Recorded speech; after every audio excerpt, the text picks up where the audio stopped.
Good evening, guys. And today we're gonna be reading a bedtime story. It's called The 12 Dancing Princesses. Once upon a time, there was a king who had 12 beautiful daughters. They all lived together in a great big castle in the town. The king loved his girls, but he was a little bit strict. He wanted to keep them safe, so he didn't allow them to go outside the castle. But a very strange thing was happening.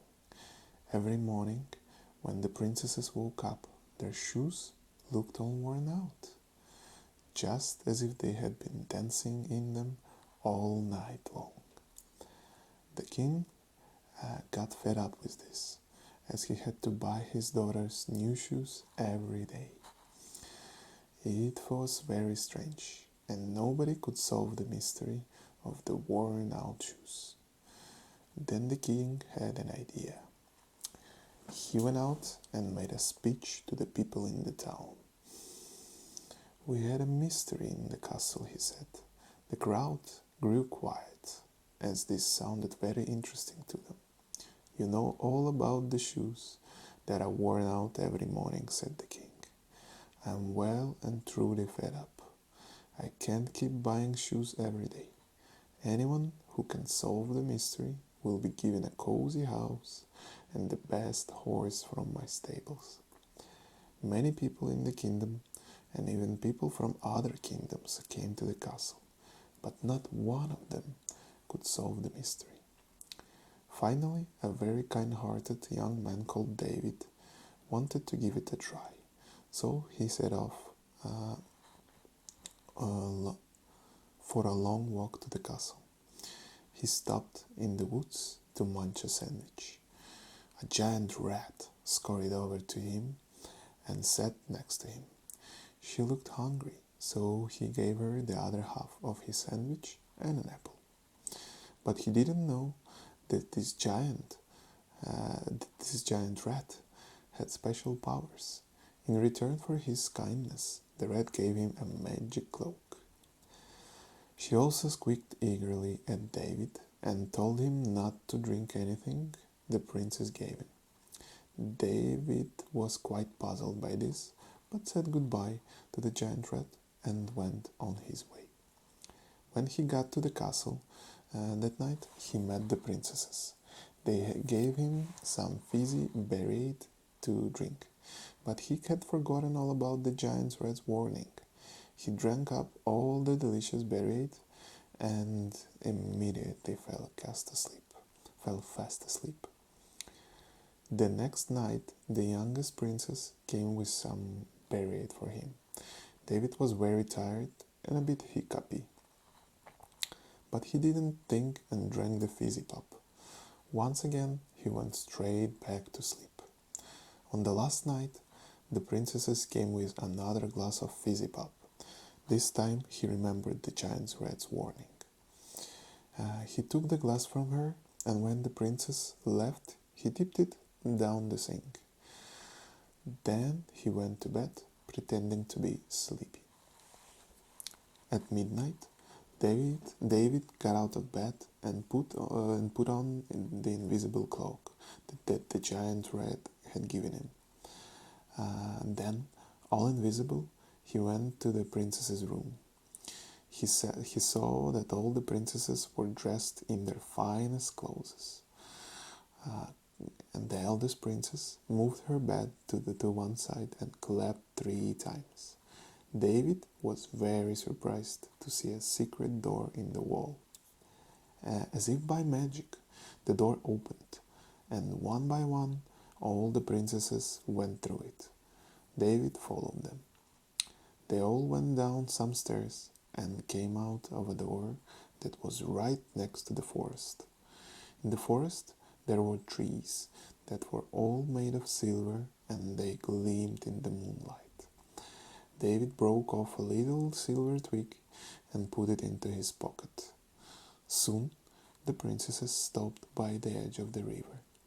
In the river, there was a big boat with musicians playing. All the princesses and David got into the boat. They crossed the river and came to a big castle that had lights shining from every window. All the princesses went into a great big room in the castle. The musicians started playing and the girls danced and danced. The princesses danced for such a long time that their shoes wore out. Then, much later and very tired, the princesses got back on the boat. They crossed the river and went through the forest. Then they all walked up the long staircase through the magic door and back into their room. David was very excited as he had solved the mystery. The next morning he told the king everything. The king couldn't believe him at first, but when he showed him the silver twig, the king knew that he was telling the truth. The king was very kind, and he paid for the musicians to play for his daughters for just 1 hour every evening. That way, their shoes would last a lot longer. The king kept his promise and gave David a beautiful big house near the castle and his very best horse. David was thrilled and he brought his whole family to live with him in his lovely new home. Thanks. Actually, I feel that might have been a little bit too short, so maybe we'll do another one. Let me just think about it. I like the name The Happy Prince. Or no, let's do The Happy Prince. Let's make the last one last of our fairy tales a happy one. Though maybe that's just the name. I guess we'll find out. So, The Happy Prince. Once upon a time, there was a tiny swallow. Great start. Once upon a time, there was a tiny swallow. This one was flying with his flock to Egypt for the winter. Every year, the swallows stopped to rest at the same little town on the way. Our little swallow was so tired that he couldn't wait to tuck his head under his wing and go to sleep. But he slept so deeply that when he woke up, the whole flock had set off. Then he saw a very important-looking statue of a man up high in the town square. It was covered in gold leaf. The statue's hat had beautiful blue sapphires and a big red ruby on his belt. The jacket buttons were made of gold, and he had diamond cufflinks. He must be important, thought the little swallow, but he looked sad. I can't sleep up there, he thought. I can sleep up there, he thought. It will be safe and dry. That evening, he flew up and perched between the statue's feet. He put his head under his wing, ready to sleep, when a great drop of water landed on him. Splash! That's funny, he thought. He looked up and there wasn't a cloud in the sky. Another drop came down and landed on his beak. I'm off, thought the swallow, but he looked up the statue's face. Big tears ran down his golden cheeks. Who are you? Asked the swallow. I am the Happy Prince, said a sad voice from up above. Because when I was alive, I had a very lucky life. As a boy, I lived in a palace with gardens to play in. When I grew up, I had everything anyone could ever ask for, and I thought I was happy. Why are you crying then if you're happy? Well, up here I can see things I never saw before, and some things make me very unhappy, said the prince. Well, I'm sorry to hear that, said the swallow. See that old house across the square, said the prince. Yes, nodded the swallow. Well, A poor woman lives there. She works hard making clothes all day long, and hardly ever eats, as she can only just afford to feed her little boy," said the prince. "Oh dear, that's no good," replied the swallow. "Little swallow, please be my helper for one day. You see, my legs are stuck and I can't move." The swallow had a good heart and said, "I'll stay here tonight and I'll help out tomorrow. Then I'm off." Next morning the swallow woke up and the prince said, "Good morning, little friend. I hope you slept well."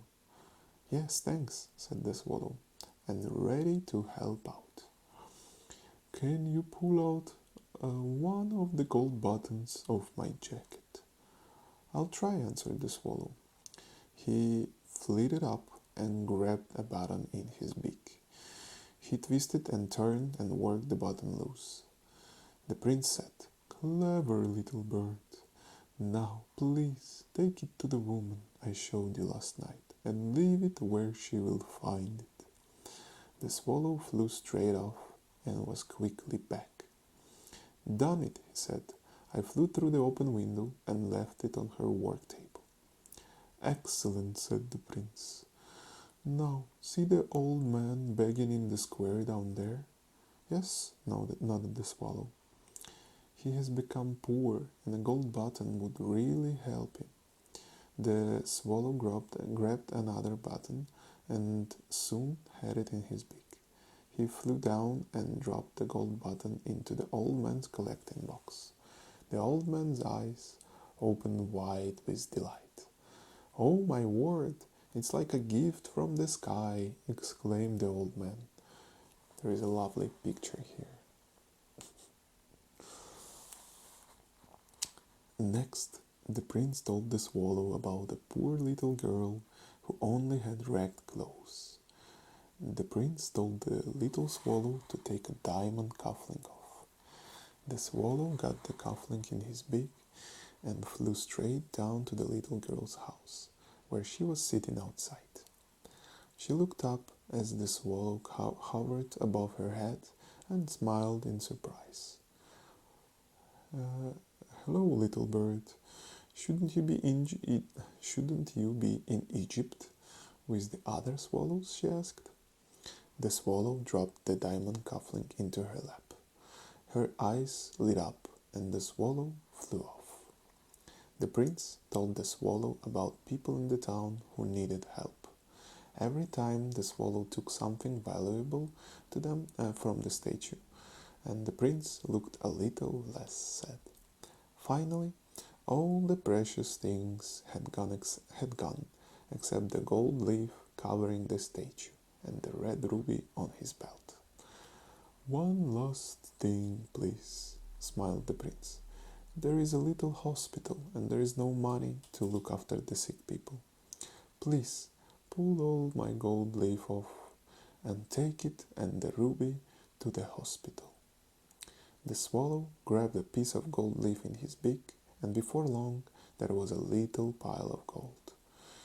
Then he flew off to the hospital and through an open window. He left the ruby on the desk and then flew back for the gold. It took him several trips, but he did it. He was tired, so he flew back to the statue, tucked his head under his wing, and was soon fast asleep. Next morning was his long journey. "You have been the best little helper ever," grinned the prince.